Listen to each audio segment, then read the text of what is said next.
आज के वीडियो में हम बात करेंगे पशु आहार के बारे में।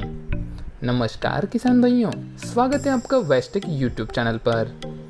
किसान अपने पारंपरिक ज्ञान के आधार पर जो उन्हें पीढ़ी दर पीढ़ी ज्ञात हुआ है तथा स्थानीय क्षेत्र में उपलब्ध एक या दो खाद्य पदार्थ जैसे कि चोकर, खल, चुनी, अनाज के दाने आदि और मौसम के हिसाब से हरा चारा तथा फसल अवशेष भूसा अपने पशुओं को खिलाते रहते हैं।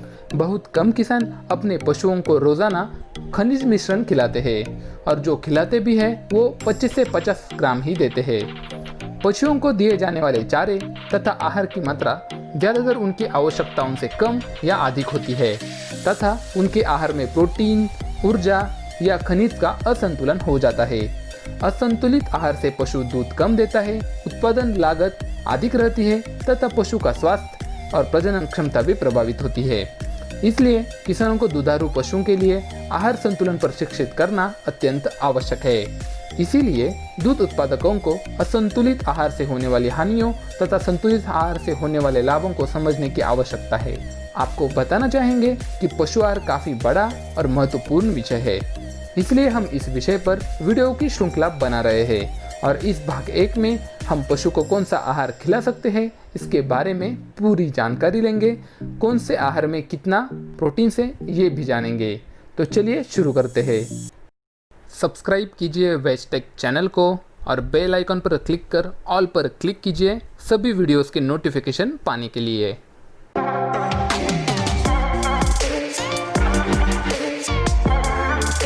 वीडियो शुरू करने से पहले हम जानेंगे कि असंतुलित आहार से कौन कौन सी हानियां पहुंचती है पशुओं को।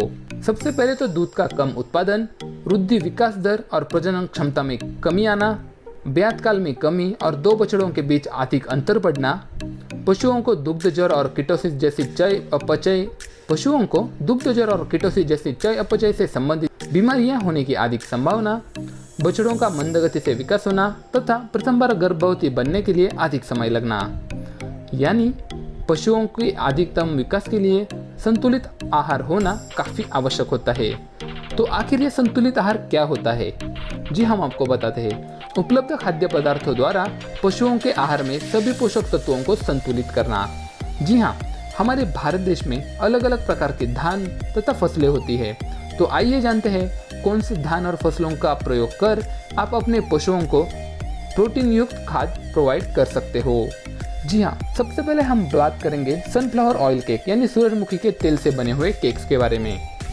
सूरजमुखी के तेल में कम लाइसिन के साथ 40% प्रोटीन होता है और सोया प्रोटीन की तुलना में मिथियोनिन की दोगुनी मात्रा होती है।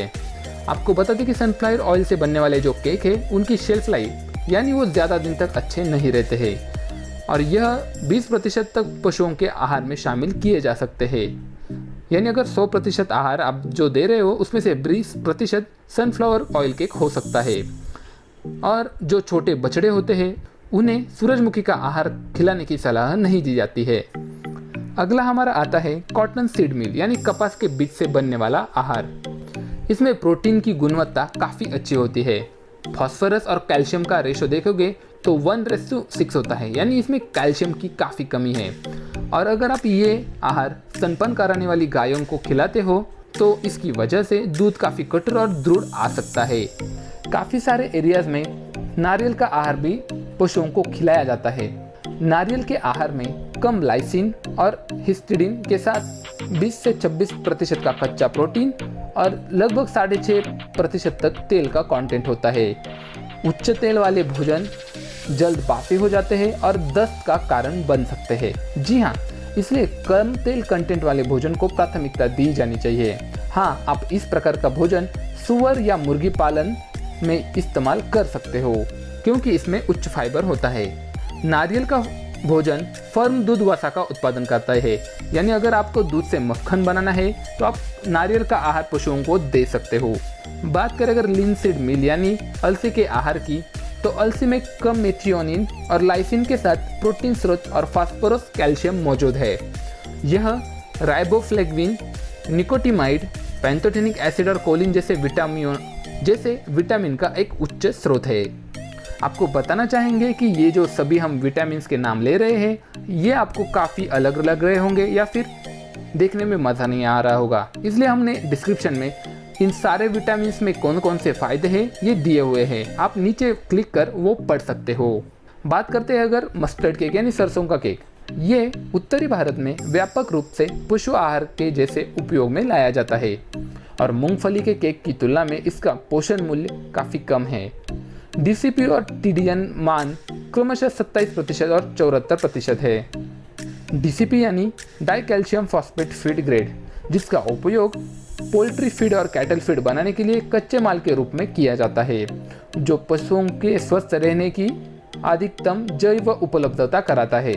और टीडीएन यानी टोटल डाइजेस्टेबल न्यूट्रिएंट्स, जी हाँ, जितना टीडीएन ज़्यादा उतना पशु आहार अच्छे से खा पाएगा और उसको कोई परेशानी नहीं आएगी। आप इस आहार को लगभग 10% तक शामिल कर सकते हो और इस आहार में कैल्शियम और फास्फोरस की मात्रा लगभग 0.6 और 0.1% होती है। अगला आता है सिसमी सीड मील यानी तिल के बीज का बना हुआ आहार। इसमें 40% तक प्रोटीन होता है, जो ल्यूसीन, अर्जिनिन, मेथियोनिन से भरपूर लेकिन कम लाइसिनिन से होता है। तिल के तेल से तेल निकलने के बाद तिल के भोजन के अवशेषों से उत्पादित हुआ ये आहार काफ़ी महत्वपूर्ण है। इसमें 3 वैरायटीज आती है, लाल, काली और सफ़ेद। हम बताना चाहेंगे कि सफ़ेद वैरायटी सबसे उच्च पोषक मूल्य प्रदान करती है और आप इसे 15% तक पशु के आहार में शामिल कर सकते हो। बात आती है अगर मक्का, जो कि काफ़ी सारे किसान भाई प्रयोग करते हैं पशु आहार में। इसमें कम फाइबर के साथ उच्च चयापचय योग्य ऊर्जा मूल्य होता है। इसमें लगभग 8 से 13% तक गुड प्रोटीन होता है। आपने ऊपर देखा होगा कि सभी तरह के आहार में तकरीबन 40% तक का प्रोटीन था और यहाँ पे लगभग 8 से 13% तक का प्रोटीन है मक्का में। और इसमें सबसे अधिक यानी जैसे मैंने बोला था टोटल डाइजेस्टिव न्यूट्रिएंट 85% है। जितना ज़्यादा यह मूल्य उतना ज़्यादा पशुओं को ये आहार खाने में अच्छा लगता है या फिर आप कह सकते हो कि जल्दी डाइजेस्ट हो जाता है।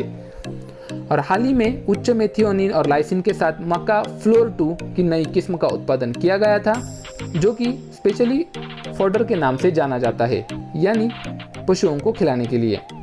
साथ ही जानवरों को ये मक्का खिलाते वक्त क्रश करके डालना काफ़ी ज़रूरी है और साथ ही ये ध्यान रखना ज़रूरी है कि मक्के में ज़्यादा मॉइस्चर कंटेंट ना हो, जिससे जानवरों को रोग होने की संभावना अधिक होती है। सोरगम, अगला आहार आता है सोरगम। सोरगम को ज्वार भी बोलते हैं कई स्थानों पर। सोरगम रासायनिक संरचना में लगभग मक्का के समान ही है। इसमें मक्का की तुलना में अधिक प्रोटीन और कम फैट होता है और पशुओं के लिए डायरेक्टली खेत में भी सोरगम खिलाया जा सकता है, कोई क्रश करने की आवश्यकता नहीं होती है। बात करें अगर बाजरा आहार की, तो बाजरा का पोषण मूल्य भी लगभग समान ही है ज्वार से। इसमें 8 से 12% तक कच्चा प्रोटीन होता है और ज़्यादा प्रमाण टैनिन का होता है। इसके बीज जो है वो कठिन होती है, इसलिए मवेशियों को खिलाने से पहले इसे ग्राइंड करना काफ़ी ज़रूरी हो जाता है। बात करते हैं आगे ग्राउंडनट ऑयल केक यानी मूंगफली तेल के केक के बारे में। मूंगफली तेल पशुधन को खिलाने के लिए सबसे अच्छा प्रोटीन की खुराक में से एक है और इसका बड़े पैमाने पर उपयोग भी किया जाता है। मिलावट में अरंडी की भूसी और महुआ का तेल भी शामिल है। मूंगफली के तेल केक में लगभग 45% तक प्रोटीन होता है। विटामिन B12 और कैल्शियम का भी यह अच्छा स्रोत माना जाता है। आइए बात करते हैं सोयाबीन आहार के बारे में।